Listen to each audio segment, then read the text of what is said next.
Assalamualaikum warahmatullahi wabarakatuh.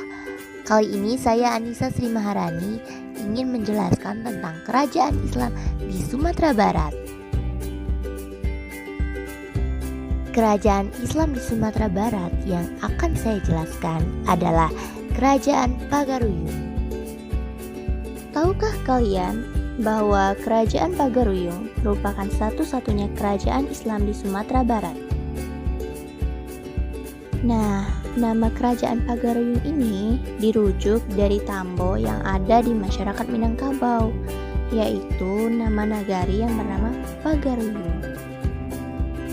Nah, kerajaan ini pernah dipimpin oleh Aditya Warman sejak tahun 1347 dan sekitar tahun 1600-an kerajaan ini menjadi Kesultanan Islam yang akhirnya runtuh pada masa Perang Padri.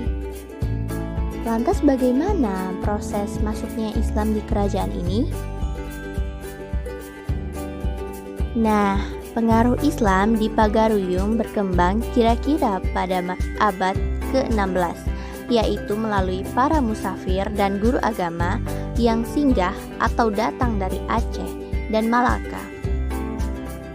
Salah satu murid ulama Aceh yang terkenal, Syekh Abdurrauf Singkil atau Tengku Syiah Kuala, yaitu Syekh Burhanuddin Ulakan, adalah ulama yang dianggap pertama-tama menyebarkan agama Islam di Pagaruyung.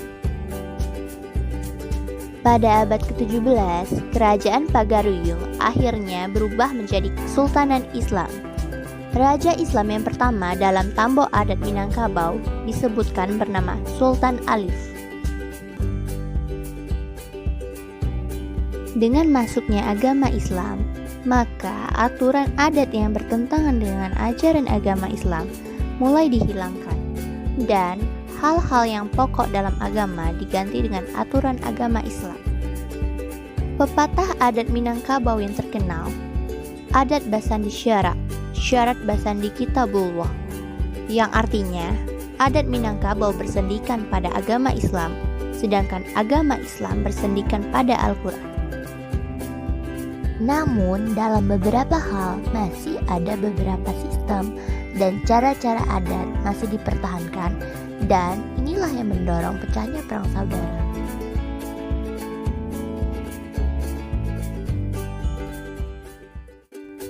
Perang Padri pada awalnya antara kaum Padri atau ulama dengan kaum adat sebelum Belanda melibatkan diri dalam peperangan ini.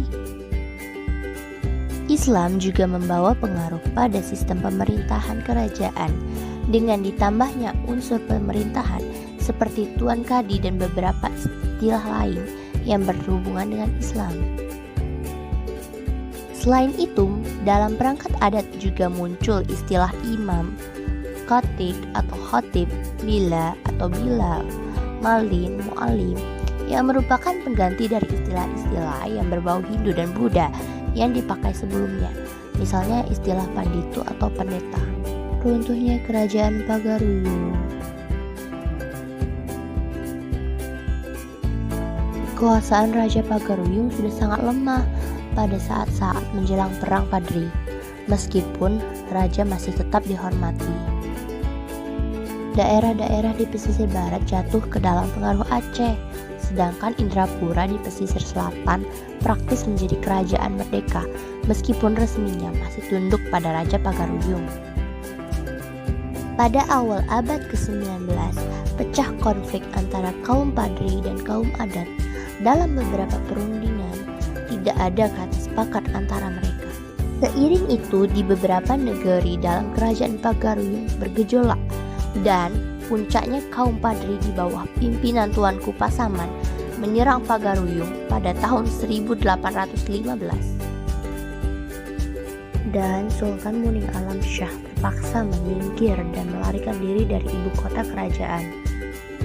Sebagai imbalannya, Belanda akan membantu berperang melawan kaum Padri dan Sultan diangkat menjadi Regent Tanah Datar mewakili pemerintahan Belanda.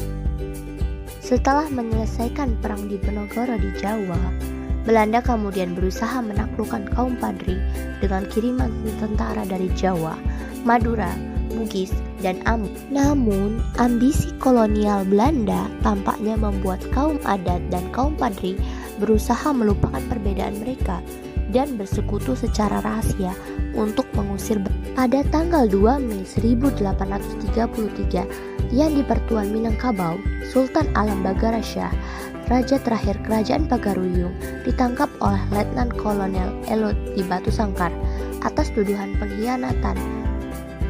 Okay, that's all. Thanks for watching. See you. I end this by wassalamualaikum warahmatullahi wabarakatuh.